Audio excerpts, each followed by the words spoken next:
दरम्यान एफडीएच्या माध्यमातून अनेक संस्थांवरती कारवाईचा बडगा सध्या तुकाराम मुंढेंनी उगारलेला आहे। पण त्यांच्या विरोधामध्ये आता कर्मचारी आणि अधिकाऱ्यांनी तक्रारी केल्या आहेत। छत्रपती संभाजीनगरच्या राज्य अन्न आणि औषध प्रशासन प्रयोगशाळेमध्ये सर्व काही आलबेल नसल्याचं त्यामुळे समोर आलंय।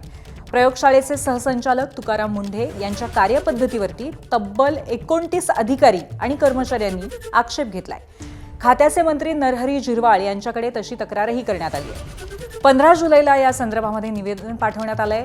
शनिवार रविवार सार्वजनिक सुट्टीच्या दिवशीही काम, 2 शिफ्टमध्ये काम करण्याचा निर्णय, रिक्त पदांमुळे वाढलेला कामाचा ताण यामुळे नमुन्यांच्या तपासणीच्या गुणवत्तेवरती परिणाम होण्याची भीतीही यात व्यक्त करण्यात आली आहे।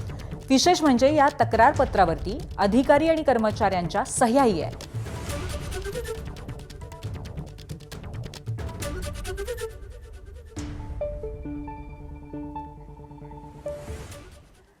कर्मचाऱ्यांच्या तक्रारी नक्की काय आहेत पाहूयात ग्राफिक्सच्या माध्यमातून। 2 शिफ्टमध्ये काम, आवश्यक मनुष्यबळ नाही, 2 शिफ्ट बंद करा, पूर्ववत कार्यालयीन वेळा लागू करा, रिक्त पदांमुळे विद्यमान कर्मचाऱ्यांवरती ताण असल्याचं या तक्रारीत म्हटलंय। सकाळी 9 ते रात्री 12 अशा वाढीव वेळेमध्ये काम करावं लागतं।